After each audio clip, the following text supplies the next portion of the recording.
I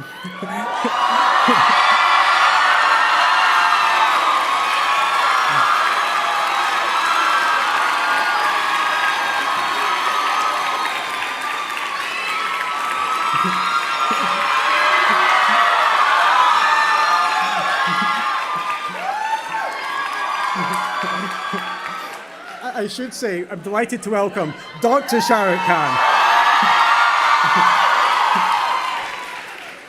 An hour or so ago, I was privileged to be part of an honorary degree ceremony. I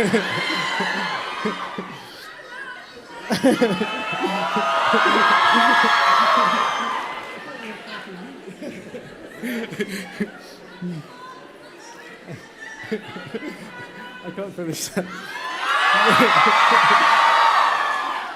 I'm actually finding this quite disturbing now, but I'll continue. One more minute, please. One more minute. I was delighted to be part of an honorary degree ceremony where Dr. Shahrukh Khan received his degree. Of course, he starred in many, many well-loved Bollywood films, and that's part of the reason why we were celebrating and acknowledging him today.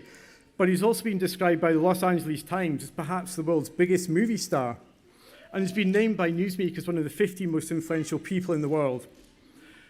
I think it's really important to acknowledge that he's used this influence to outstanding effect. He's a deep commitment to improving child education and public health in India.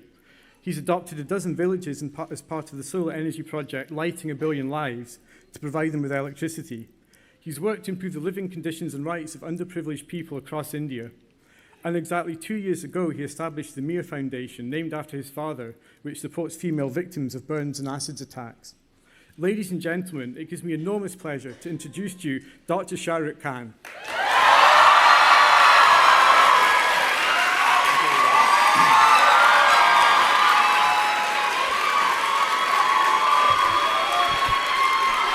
Thank you very much. Thank you. Thank you very much, everyone. It's a great pleasure to be here. Thank you. Okay. All right, how this works is that I have to give you a lecture. So I prepared some. It's very thick, but it's because the font is big. So I'll go on and on until you guys get bored. You can stop me halfway and ask questions or... Okay. First of all, it's an honor for me to receive this doctorate today. So thank you everyone who's involved with this.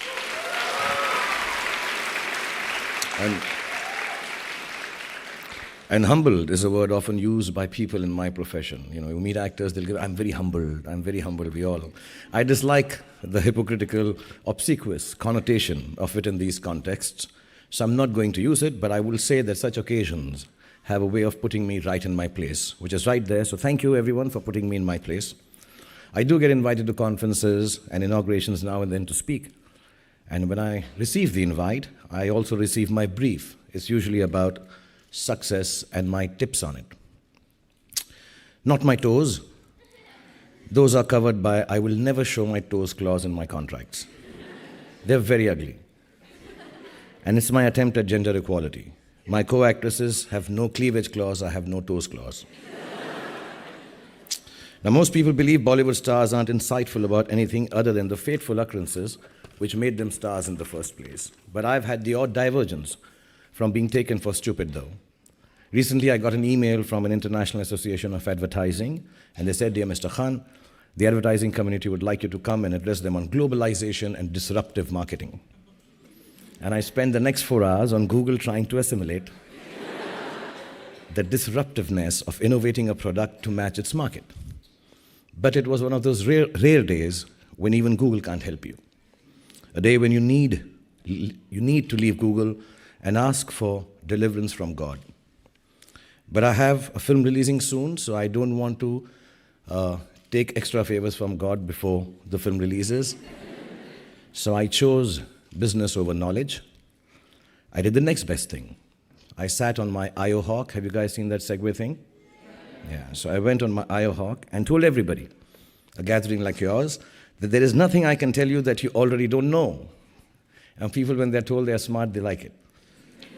You're such an august gathering of people, and blah, blah, blah. Instead, let me entertain you because you all deserve a break.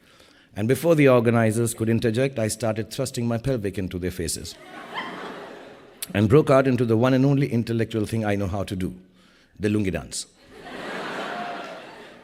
So I got away with it without being humbled. It always pays to be a better dancer than your advertisers. And what's more, they seem to have a good time. But that was a conference, and this is a doctorate from a prestigious University of Edinburgh. So I'm going to try to sound intelligent and insightful, especially for you today. One of the subjects on the list of 5 I was sent for my speech today was life lessons. So for whatever it is worth, here goes. Let me start at the very, very beginning. Whatever I've learned of life has been at the movies. Actually, the first few films that I did in my career and titles were given to them very nearly formulated whatever I know of life. And that's how I'm going to pass it on to you. One of the first movies of my career was a movie called Deewana. Must have... Okay. But do you remember the story of the film? I'll remind you the story. So I fall in love with a widow who I meet literally by accident, in which I very nearly kill her mother-in-law. Then I marry her. Not the mother-in-law, but the widow. The widow is not keen on the marriage because she still loves her late husband, but she marries me anyway. My rich, mean father disapproves of this unison and does what a rich, mean father does. He tries to kill the widow. And I'm naturally disgusted by his behavior. And after a long 2-page standoff with him, in which I use heavy-sounding Urdu words, I leave the house for good. Then for some reason, apart from the fact that I ride my motorcycle without holding the handlebar, I have an accident. Seeing me so forlorn and sad in the hospital bed, my ex-widow wife falls in love with me.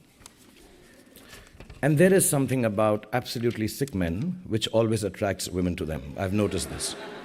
The sicker, the better.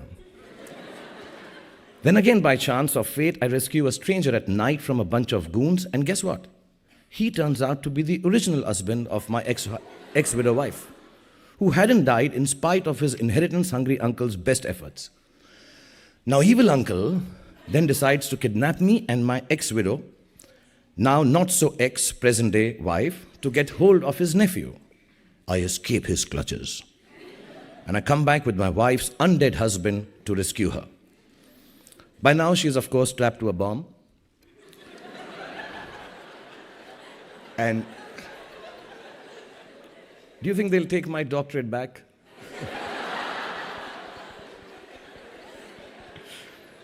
Well, she's strapped, of course, to a bomb, and after a liberal round of fist fighting, kicking and screaming, the evil uncle is blown to smithereens by the very same bomb that he had strapped on status-confused lady of the film.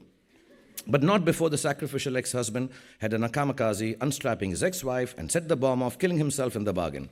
All obstacles removed, our hero lives happily ever after with his beloved wife. I'm not sure why the movie was called Deewana, which in Hindi means madness of a particularly nice or romantic kind.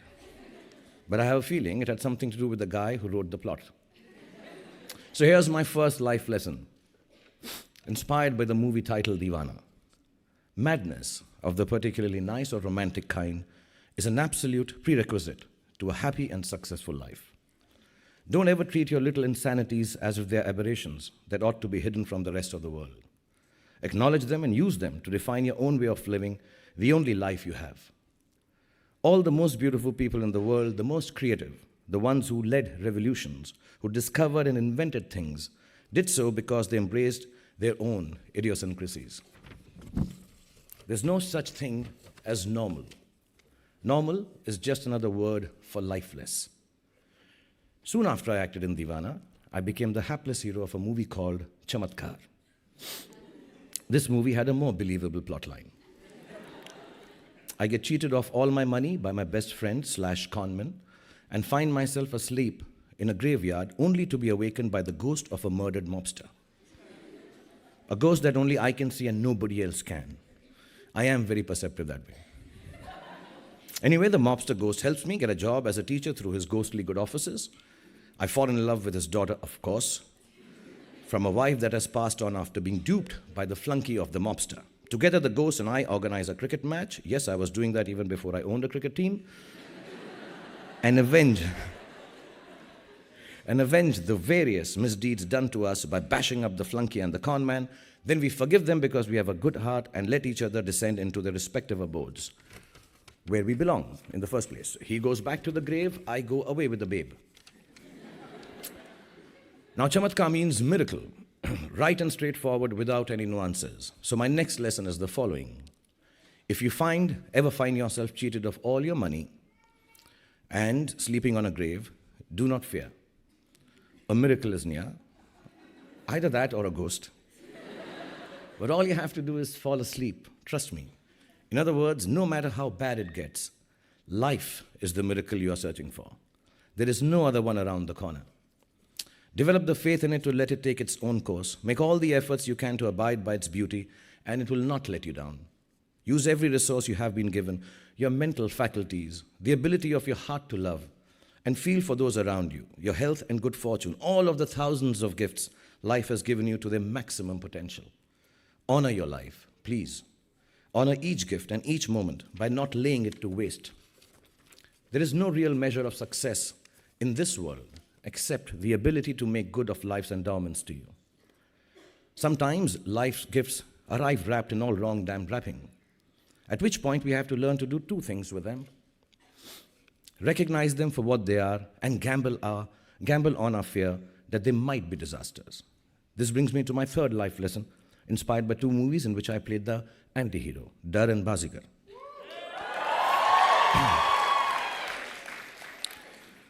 Okay, those stories I won't tell you seem to know them. But 20 years ago in the movies, roles were very clearly defined. They provided the security of your stardom in a sense. If you'd been successfully playing an angry young man, you'd pretty much be angry and young for the rest of your life. If you'd been a police inspector in 3 movies, odds were you'd be in the next 33 too. This applied to female actresses also. Wives were wives, seductresses were seductresses, mother-in-laws were mother-in-laws, and so on and so forth. Few actors would have willingly switched from romantic heroes to obsessively violent lovers. I took the leap not because I was particularly brave, but because a very dear director friend of mine sat me down and told me I was extremely ugly. And being ugly necessarily meant, I know.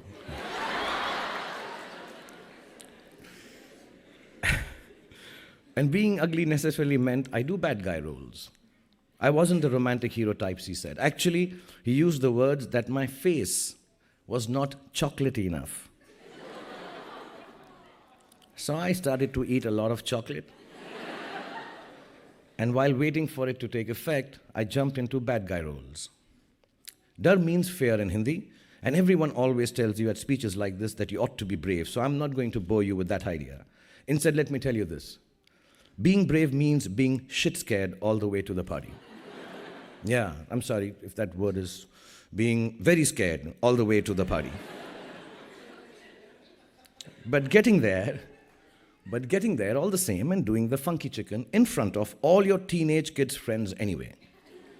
Let me just add on behalf of all the fathers of the world who have embarrassed their kids by doing this, it takes a lot of bravery, resolve, and grit to do it. So just do it. Don't let your fears become boxes that enclose you. Open them out, feel them, and turn them into the greatest courage you are capable of. I promise you, nothing will go wrong. But if you live by your fears, everything that can possibly go wrong will go wrong. And you won't even have done the funky chicken. While we are on that, I do it. I do everything for you. I'm a doctor now.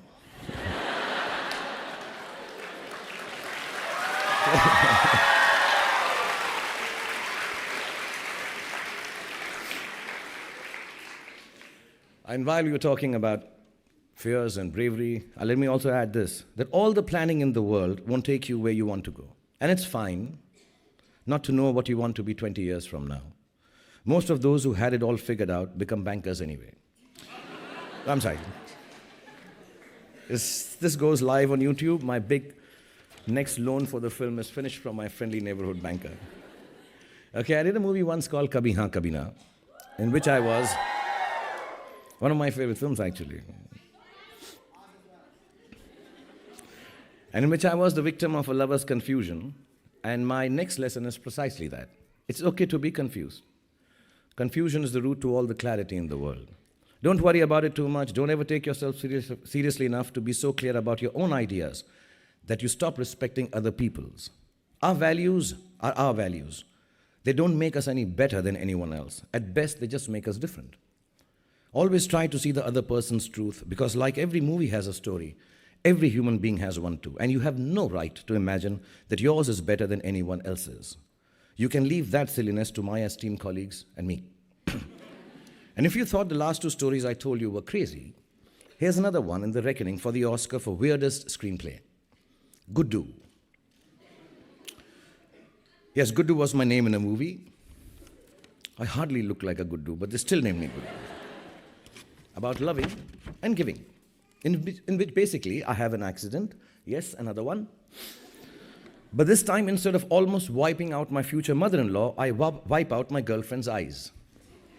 Many convoluted subplots, including a life-threatening brain tumor to me, a legal battle for the right to donate organs, and a fast on to death by my mother, my scientific lawyer father, my mother and I are battling over which one of us will donate our eyes to my blind girlfriend. In the end, I recover miraculously, I still don't know how. And my mother dies, donating her eyes to my girlfriend. And then we all live happily ever after. Life lesson number 4, rears its head. Give of yourself to others. And while you're at it, make sure you realize that you aren't doing anyone any favors by being kind to them. It's all just to make you feel that sneaky little twinge that comes from being utterly pleased with yourself. After all, the one that gets the most benefit out of any act of kindness or charity that you do will always be you. I don't say this as many see it in a transactive or karmic way. It's not an I do good, I get benefit equation with some white-bearded figure taking notes from the heavens above. It's a simple truth.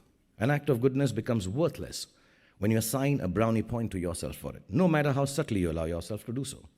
As benevolent as your gesture might be, someone else could have made it too. Regardless of how rich, successful, and famous you become, don't ever underestimate the grace that other people bestow upon you just by being the recipient of your kindnesses.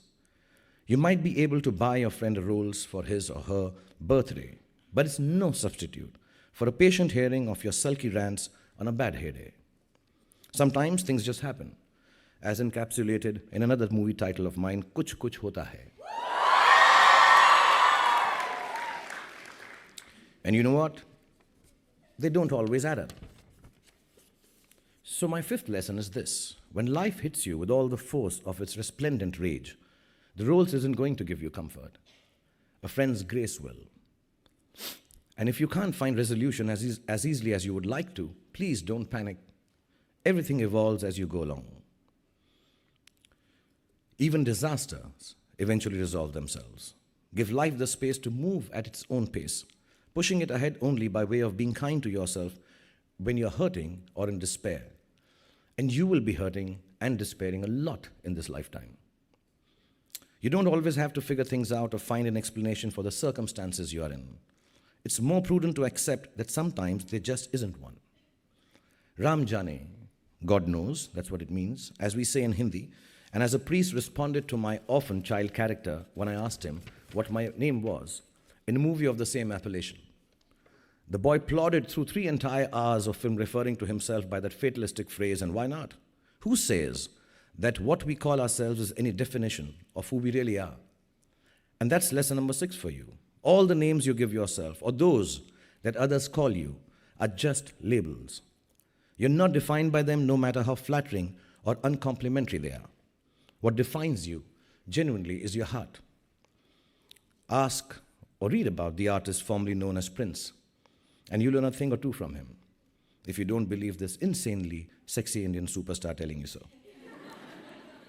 But I genuinely say this out of experience, because if I was to go by what I'm called on the social media, I would be an old, desperate, manipulative has-been star who swings both ways, making crap movies. And these are just the good mentions. If you aren't charged about doing something, if you don't have what in Hindi we call josh, the fire in your belly for it, then don't do it. It's a waste of your time and, more importantly, of those who pin their hopes on your endeavors too. Redefine yourself if you have to, but do it on your own terms and just get on with it. In fact, like my character in the movie, my name is Khan, if you've seen it. Don't forget where you came from. Please don't forget where you came from and who you really are. It ought to be the compass by which you navigate through life's vicissitudes. The north that keeps you oriented despite a series of misfortunes or a shower of privilege. One of the biggest hits I made was an unexpected one, and for once the plot was neither meandering nor barking mad. I was the coach of a beleaguered women's hockey team.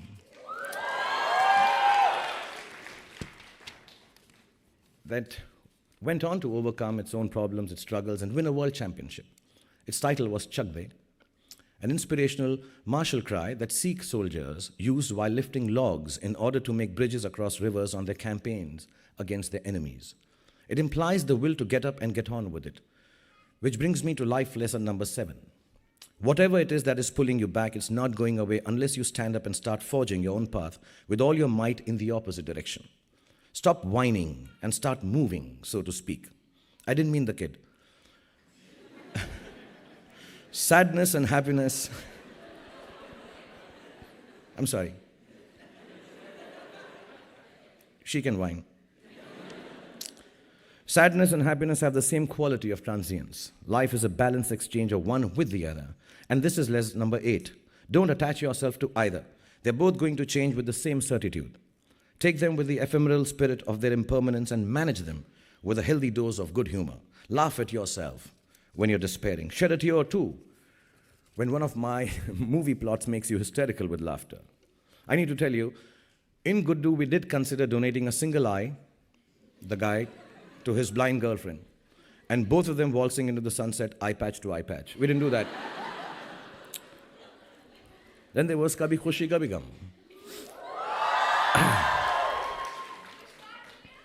Yes. It means to be happy sometimes and sad others is the very beauty of a life lived in full measure. Why fail yourself by desiring one emotion and detesting the other? I have acted in 50 plus full-length films, or 60. If I took you through a journey of each title, we'd be sitting here forever. And you'll all end up fast asleep. So I'll wrap up with my last couple of words or lessons. Okay, film number 17. This one is Live from the Heart, Dil Se. Chal chaiyan chaiyan. Dil Se, love people, love the world around you, love animals and birds and big cities and mountains, love dreams. Yeah. And love your work and love me forever, love your friends and love me forever, love your enemies and love me forever. But most importantly, my friends, love yourselves. Embrace all that this life has in store for you. Let your heart be as deep as the deepest ocean and as wide as the furthest horizon. Know that it is limitless. Love is not an excuse to grab or to hold on or own or to barter. It is the only excuse you will ever have to call yourself special. And if someone you love lets you down, don't fault yourself for not trusting him or her. Fault yourself for not trusting your love enough to forgive his or her trespasses. You never know what the future will bring, whether there will be a tomorrow or not. I died at a shockingly young age in a movie called Kal Ho Na Ho, which means just that. And I wasn't even a smoker in the film, which was sorry. I've been told they're kids, so I can't use too many of these connotations and talk, so I'm controlling myself. But I never let my 2 older children watch it to the end. We even filmed, I asked her and my friend to a whole alternate ending specially for them. But now they have grown up, and they're nearly as grown up as you are. They will soon be embarking on a wondrous journey of their own, like most of you are. Instead of trying to protect them from life, the wiser and older version of me grabs every chance to tell them, live as hard as you can in this very moment. Live now, live today. You may not see it with your youthful eyes, but now is as much time as you will ever get. Because tomorrow, we will all be dead. And just in case there is no cycle of rebirth, etc., why take a chance? I don't want to end this on a cynical note by reminding you about the reality of death. I want to let you all know that how important your today is. Your now is. Study hard, work hard, play harder. Don't be bound by rules. Don't hurt anybody. Never grow up and never, ever live somebody else's dream. Remember, however many times you go wrong, no matter how many times you fail, despair, feel like this world is against you, in the words of Bob Marley, at the end, everything's gonna be all right. And in my words, Hindi फिल्मों की तरह life में भी अंत में सब कुछ ठीक हो जाता है, और अगर ठीक ना हो तो वो अंत नहीं है, पिक्चर अभी बाकी है मेरे पास. So all you kids here, please take it as the only truth you need to know. In the end, everything will be all right. Take it and believe it, because the most, and this I say honestly, the most unlikely actor to make it in Bollywood is telling you so. The most romantic hero who doesn't look anything like chocolate or taste like it. Thank you very much. I wish you all the best in your lives. These are the only life lessons I can give you. And I'm open to you if you guys want to ask me something, or I don't know what the protocol is. If you just hold on for a minute, we have polled the South Asian students in the University of Edinburgh, and we do have a set of questions for you, Dr. Khan. But I'm going to kick off with one of my own.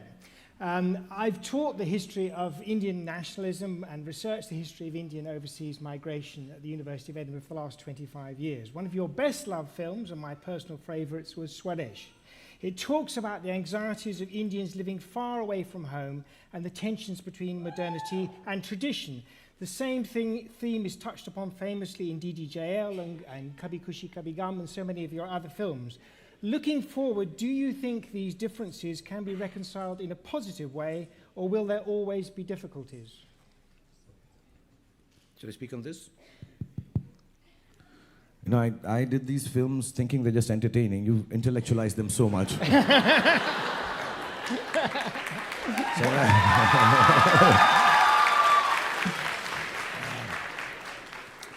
See, I have been coming to this part of the world for years now, and when I started off, I had no idea that there is going to be a diaspora or people from various parts of the world trying to find their feet in different parts of the world.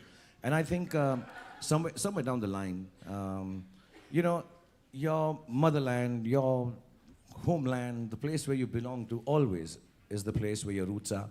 And yes, there are times when there is a little dissent in terms of what you're looking forward to, having to work outside, make a living, go away from it.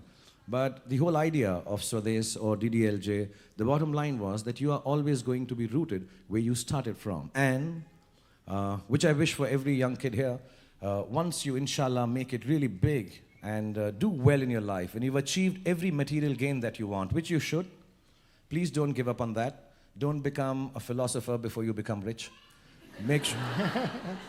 Honest truth. Please don't do it.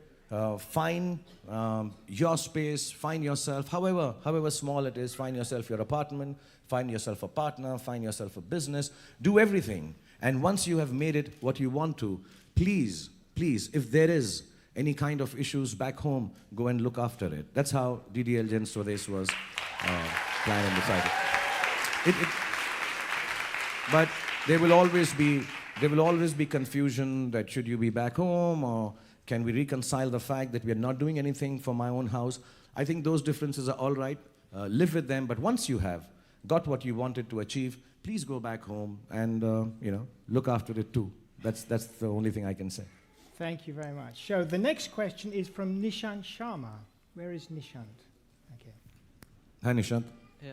Sir, I would like to ask you, as a global brand ambassador of Indian cinema, how do you think we can promote and strengthen the ties between India and Scotland? And also, you have been shooting here for many of your films. So how was your overall experience? Thank you. I shot in 1998. Then I came for the Edinburgh Festival here. And the first time when I came here, we came and did Kuch Kuch Hota Hai, the shooting here. Yeah. And see, for filmmaking people, just as a business, the main thing is the logistics and the kind of, the facilities you get here. Because you come with about 100 people, 150 people. So it varies from the car that you need to the hotels that you need, and basically all the infrastructure for making a film. That needs to be of ease. And I remember, we had just flown into Scotland. We had made no plans. We were quite unplanned. We needed to do a song. It was raining. But the facilities here were fantastic. It was really brilliant. That's why we were able to pull off the song. And of course, it is, it's odd for me to talk about the beauty of Scotland, the Highlands. It's fantastic to look at. And not only that, I think the city area, which I've not really roamed around in a lot, but have noticed in coming in, going out, is extremely quaint and beautiful, has a lot of culture and a lot of character, actually. And filmmakers would love to do that. So as long as, I don't know which other film handling units in Scotland, but if they are able to give us, every filmmaker, not just us from India, I think every filmmaker, some kind of a platform where they know we just need to come with a script and shoot here, I think that would be fantastic, and it will make a huge amount of business sense, apart from tourism sense, and I think just the fact that, everybody wants to shoot in a beautiful place, and Scotland is extremely beautiful. Great. Okay. Thank you, Nikhil. So the next question is from Twinkle Tucker. Where is Twinkle? There she is. Good afternoon.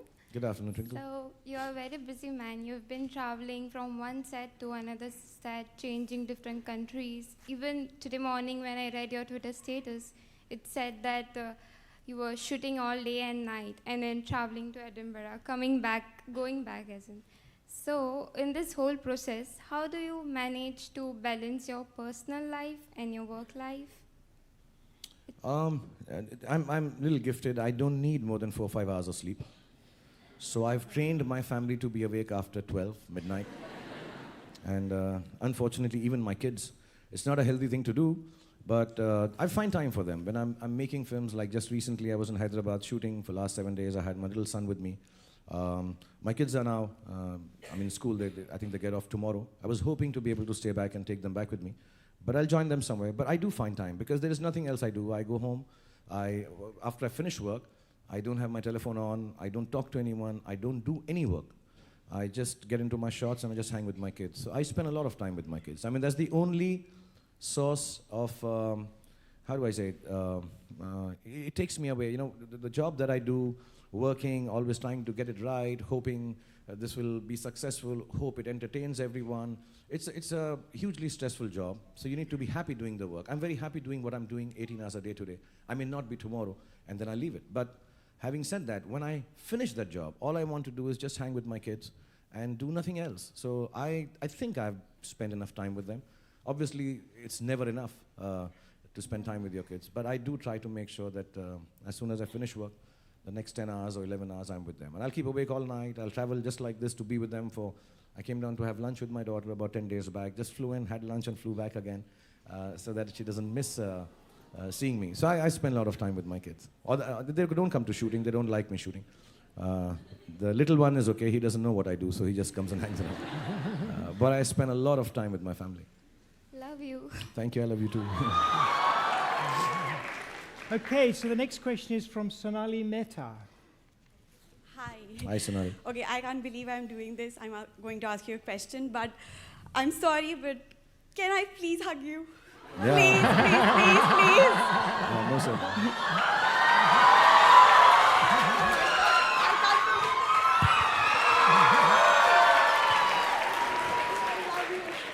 You're my role model. You're everything. Oh my God, I'm shaking. So my question was, obviously you're such a big star, you've made your mark and everything in the world, and today also you've got a doctorate, you're a Dr. SRK now.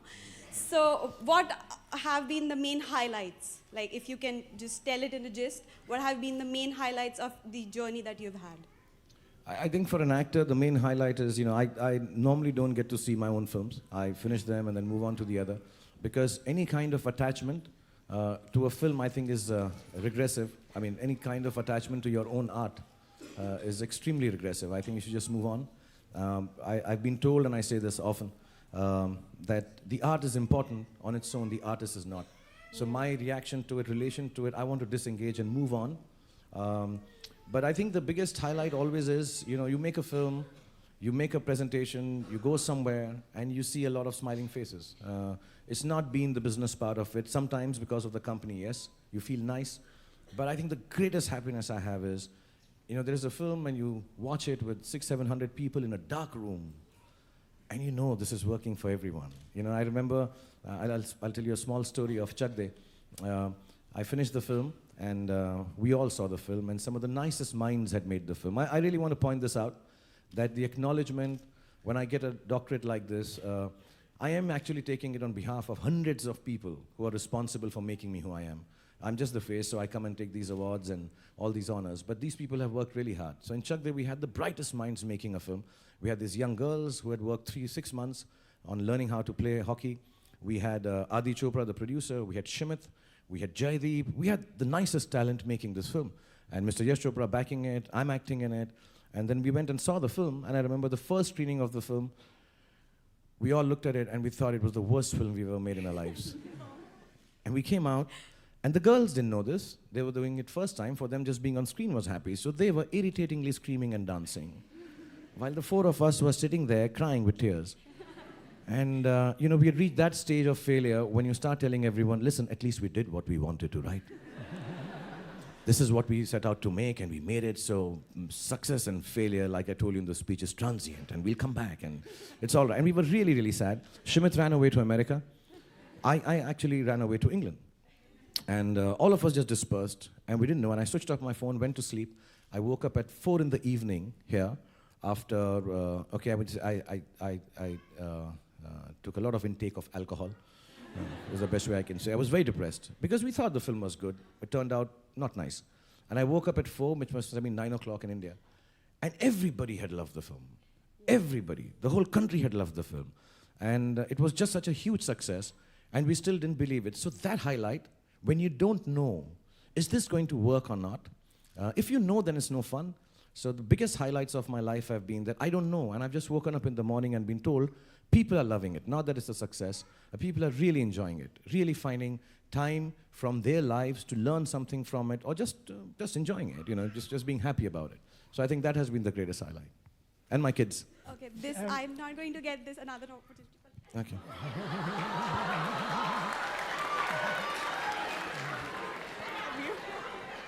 I think I feel Sonali didn't even hear what I told her.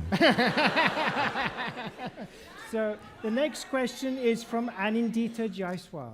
Sorry? Anindita Jaiswal. Anindita, yeah. Hi, Anindita. Good evening, sir. Good evening. My question given that we were on life lessons, in terms of real life connect, what do you perceive to be the objectives that cinema should attain? And if so, how do they differ in the context of commercial cinema, which you have been most popular with, vis-a-vis art films or documentaries, or films a little off track in terms of like Paheli, which you have done? So how do the objectives, do they differ in terms of cinema that you know, because you're young people and you might be making films, so I'll be very honest with you. Whenever you're making a film, the motivation is, of course, to tell a good story as much as you can. Sometimes it is tainted. Sometimes it's just the opportunity. You got a good star cast and you say, let's just go for it. In the real world, these considerations do crop up. It's not so utopian that you sit down and say, a film should say something, talk to me. It should leave me with more than an empty pack of popcorn. No. Sometimes you just make that kind of film and say, this is it. I believe all of them are art forms, you know, whether it's Nautanki, whether it's Punch and Judy, whether it is, you know, some serious Othello or Shakespearean play, whatever it is. You know, I think somewhere everybody's got an art form and a story to tell. So in commercial cinema, whenever we make a film, I was just explaining it to the press behind, that sometimes the main purpose is to make people entertained at whatever cost. It's a cabaret. You put the dance in, you put the music in, you put the fight in, everything in doses that everyone enjoys. It's a universal appeal, especially in Indian films, because families watch the film. So the grandmom is also watching, the grandkid is also watching. You want to put everything for them. And you take the social cause and make it minimal. You say, let's put it for just good measure so we feel good about ourselves. On the other hand, the artistic cinema that you talk about, which is very, very niche, you can take a big social cause and make it at a level which is big enough. But you won't be able to get a universal appeal to that, especially again in the Indian context, or internationally also. So somewhere down the line, I can only speak for myself when I say I do some commercial films, so I'm able to make the money for the business and try to make the films that I really want to, you know, not worry about the commercial consideration. So like a Paheli, which flopped miserably. And, you know, went for the Oscars. I don't think it deserved to maybe. But I felt really sad that I had thought a film about women empowerment based on a classical story from India was completely panned. But it doesn't take me away from making those kind of films. I've made a fan now. I would love to make another one like that. We did Ashoka, which also didn't do well. You keep trying and hope you get a balance like Chak De. But those balances are very far and few. And the objective of commercial cinema is very clear. Universal appeal. And niche cinema is, tell a telling story. And those two cannot mix as much as we would like it to. They cannot. Sometimes, like a Swades, maybe to a certain degree, take a big star, put him in a film. But these considerations, everyone tries. But I don't think it's a successfully worked. Thank you so much. All right, sir. Ananta. Okay, so now we have a special treat. We have our own dance company, Dance Ihayami, All right. who are a Scottish fusion dance troupe, who are going to come onto the stage now and perform their version of Bollywood dance for your Oh, entertainment. wonderful, thank you. Okay, so I'll watch it from Dance here. Ihayami. Come on.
Nishadarishabagandhara madhyama Nishadarishabagandhara madhyama dhaiva dashajja Nishadarishabagandhara madhyama dhaiva dashajja panchamodatta swarida prajaya pranavagara Nishadarishabagandhara madhyama dhaiva dashajja panchamodatta swarida prajaya pranavagara Nitya niramaya nirmala nigamanda pratibadya Nirupama niravadhi nirasha niranjana nirguna brahmasi Nadridanido, kondridanido, udaradadadadani dani udaradadadadam nadradanido odradanido udaradadaradani udaradadado nadradanido odradanido udaradadaradani udaradadado detnam gardagadom detnam gardagadom detnam gardagadom detnam gardagadom detnam gardagadom detnam gardagadom nere nere gamagarisa nere nere gamagarisa nere gamada magari magarisa nere nere gamagarisa nere gamada madani ni marada gamada magari magarisa nere nere gamagarisa nere gamada madada madada nigari niri nidani gamadari niri niri gamagari nere nere gamagarisa nere nere gamagarisa